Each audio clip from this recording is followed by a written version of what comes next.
de duração com jogos nesta segunda-feira pelo Campeonato Brasileiro, jogos importantes. Acirradíssima a luta contra o rebaixamento. O Cuiabá derrota o Fortaleza, derrota porque o jogo... Não, acabou de acabar. Temos ali o monitor de apoio. Derrotou o Fortaleza por 1-0. Dá uma respirada o Cuiabá. O Juventude fica na Berlinda, está dentro da zona de classificação para a segunda divisão. É uma classificação que ninguém quer ter, diga-se. Perdeu no Morumbi para o São Paulo, que respira aliviado. São Paulo não corre mais risco na matemática de ser rebaixado e de estar na Série B do ano que vem. O Santos, diante de olhares de 40 mil torcedores, mais ou menos isso, derrotou o Flamengo no Maracanã. Flamengo com um time bastante forte, né, com muitos dos seus titulares, e o Santos venceu valentemente por 1-0, gol de Marcos Leonardo. E de repente o Santos, que há algumas rodadas parecia meio com a corda no pescoço, lutando contra o rebaixamento para a segunda divisão, pode até pensar em Libertadores na rodada final.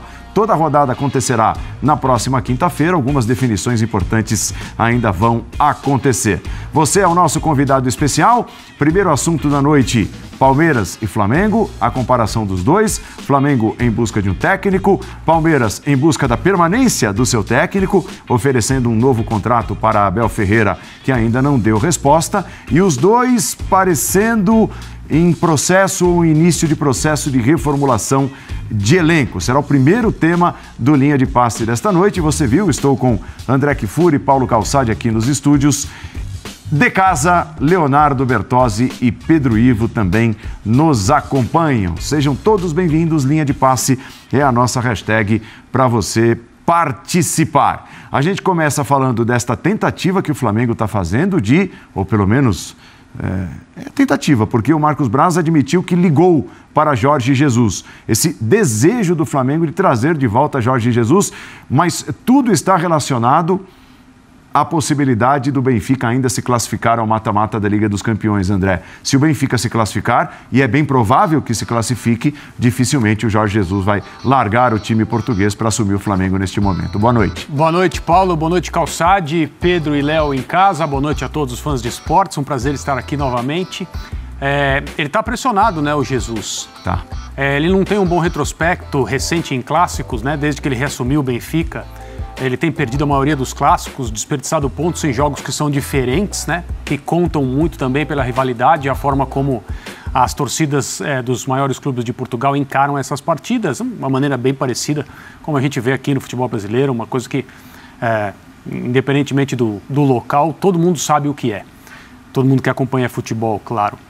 E os resultados que são necessários para classificar o Benfica na Liga dos Campeões são bastante prováveis, né? Então seria até uma surpresa do ponto de vista do que seria normal acontecer se por acaso o Benfica ficar fora. Agora, tem uma outra questão, né? Tem 2 encontros com o Porto no final deste mês. Um pela Taça de Portugal e um pelo campeonato. E isso evidentemente entra nessa leitura a respeito da participação dos clássicos. São 2 partidas próximas nas suas datas, por 2 torneios diferentes, mas que são complexas também porque são 2 visitas do Benfica ao estádio do Dragão. São 2 clássicos fora de casa. Então, é claro, quando isso acontecer, todos já saberemos se o Benfica se classificou na Champions League ou não e de que maneira uma eventual desclassificação foi recebida pela torcida, pelo clube, pelo Benfica, pela comunidade do Benfica de maneira geral. Mas mesmo se isso acontecer, tem 2 jogos contra o maior rival do Benfica, 2 visitas ao estádio desse rival e tudo isso vai entrar, né, na leitura e no problema que o Jesus tem que administrar para permanecer lá. Eu insisto, não é uma situação simples, o Flamengo não pode ficar esperando, né, porque já o esperou naquela situação de fico ou não fico, vou embora para casa ou não vou, e ninguém conseguia falar com ele, todo mundo lembra disso. Mas eu mantenho a minha opinião. É óbvio que o Flamengo tem que ter um treinador de ponta. Isso é muito evidente. Um clube que fatura, a frase do Calçade, um clube que fatura bilhões não pode ter ninguém que não seja de ponta, em qualquer departamento ligado ao futebol. Mas o técnico é uma figura central. E tem opções, e o Flamengo tem orçamento para trazer vários deles. Mas aquele que, na minha opinião, teria maior chance de dar certo é quem já veio, já viu, já venceu.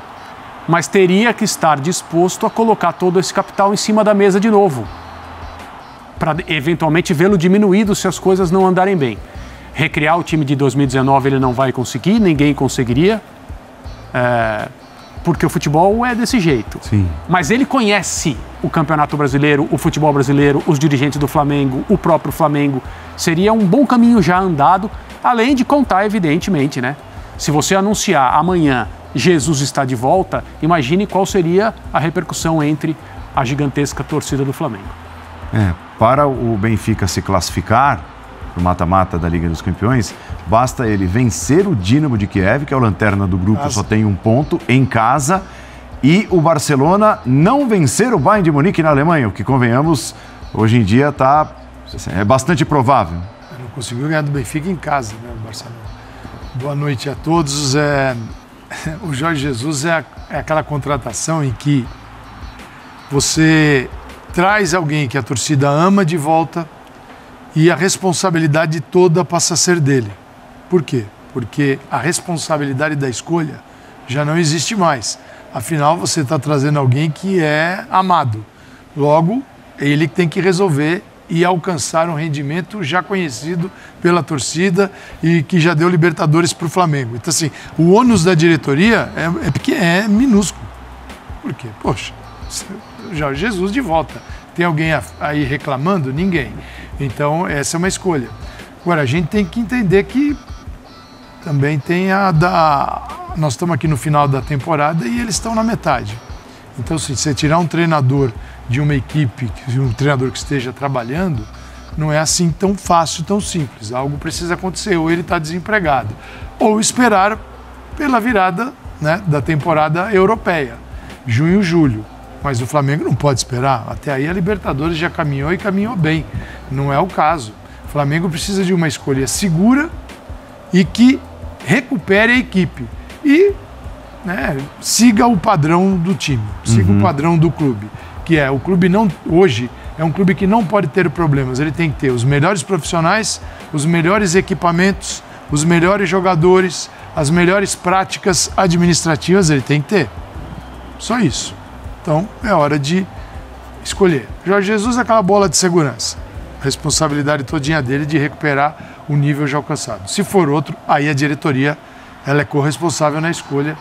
Agora, não é que, não, vamos lá que tem tempo. Calma, o tempo não tem muito tempo. Por quê? Porque quando você planeja contratações e o Flamengo pode ir ao mercado, como o Palmeiras, como o Atlético Mineiro, isso começa lá em setembro. Não é em janeiro, depois que começou a bola a rolar, que você fala, e aí, o que nós vamos contratar? Não é assim que funciona.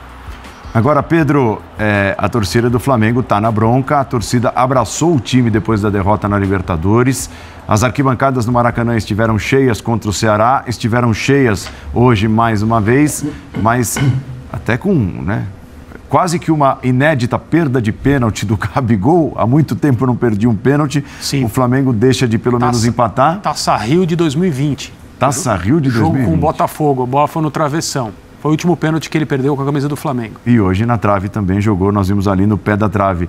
Mas assim, apesar de todo esse abraço, a torcida do Flamengo demonstrou hoje um pouco de impaciência, né, com o momento. Tanto é que quando o Everton Ribeiro é substituído, ele é vaiado por parte da torcida, outra parte aplaude, diga-se, e ao terminar o jogo, houve-se o grito na arquibancada de time sem vergonha, o que aconteceu no Morumbi também, né, a torcida do Flamengo chamando de time sem vergonha, depois da derrota hoje, o time do Flamengo no Maracanã. Pedro, boa noite. Tudo bem, Paulo? Boa noite para você, André, Calçade, Léo, fã de esporte com a gente em casa. Eu respeito toda a manifestação do torcedor, desde que sempre educada, dentro de um limite, mas time sem vergonha me parece um pouco exagerado. Talvez uma coisa ali, a flor da pele, uma torcida que se despedia do Maracanã na temporada, uma torcida talvez queria bem mais do que uma derrota para o Santos, uma torcida que queria talvez um abraço nesse time que tantas alegrias já deu, uma torcida que esperava talvez um pouco mais de entrega, acho que isso pode ser debatido, mas sem vergonha, vergonha na cara talvez não tenha sido exatamente o que faltou a esse grupo. Acho que faltou trabalho em muitos momentos, Faltou comando, faltou escolhas, faltou uma série de situações que eu acho que precisam ser resolvidas muito além da escolha simples do Jorge Jesus. Agora me parece algo de momento, Paulo. Não acho que a gente tenha que ficar com uma impressão de final de temporada que esse time é um time, sem vergonha. Acho que é muito mais o calor do momento de quem queria pelo menos uma vitória ali, o último jogo no Maracanã do ano. O Flamengo não jogou bem, é verdade, o Flamengo foi superado, é um Flamengo também que é muito complicado a gente querer fazer qualquer análise e tratar como definitivo, um jogo sem maiores pretensões, um vice-campeonato garantido, muita gente já se poupando, um Flamengo com a sua vaga já carimbada na Libertadores, talvez jogasse muito mais para esse espetáculo da torcida, que não aconteceu. Só que eu acho que as coisas estão muito além exatamente desse time. Esse time é uma base daquele que deu muitas alegrias, daquele que poderia talvez em algum momento ter vencido o Palmeiras, ter sido bicampeão da Libertadores, daquele que brigou até onde deu no Campeonato Brasileiro, é óbvio que poderia ter disputado com mais firmeza o título, daquele que foi eliminado na semifinal da Copa do Brasil, ficou um gostinho de talvez um pouco mais longe, daquele que tentou a Libertadores. Poderia muito mais. Eu acho que para o Flamengo é frustrante, nessas 3 competições principais, não beliscar nenhum, mas time sem vergonha, acho um pouco exagerado. Acho que os problemas no Flamengo vão muito além. Estou com o André quando ele fala que o Jesus talvez seja o mais perto do que pode existir, porque já veio, já viu, já venceu, mas eu acho que a conversa precisa ser um pouco mais profunda. O Jesus, quando chega em junho de 2019, ele conhece um Flamengo. Um Jesus que pode voltar em janeiro de 2022 é um outro Flamengo. São muitas mudanças, alguns jogadores a menos, algumas peças a menos, algumas peças modificadas, muitos profissionais de comissão técnica a menos, um cenário político até um pouco mexido, então acho que vai muito além simplesmente de cantar o nome do Mister, né, como eles gostam, olê, olê, olê, Mister, Mister. Então acho que precisa se pensar um pouco além dessa situação somente de Jorge Jesus. Acho que tem bastante papo por aí, Paulo. Não acho que é simplesmente só traz o português que a gente vai revisitar e reviver tudo aquilo de 2019. Acho que vai um pouco além do debate do Flamengo.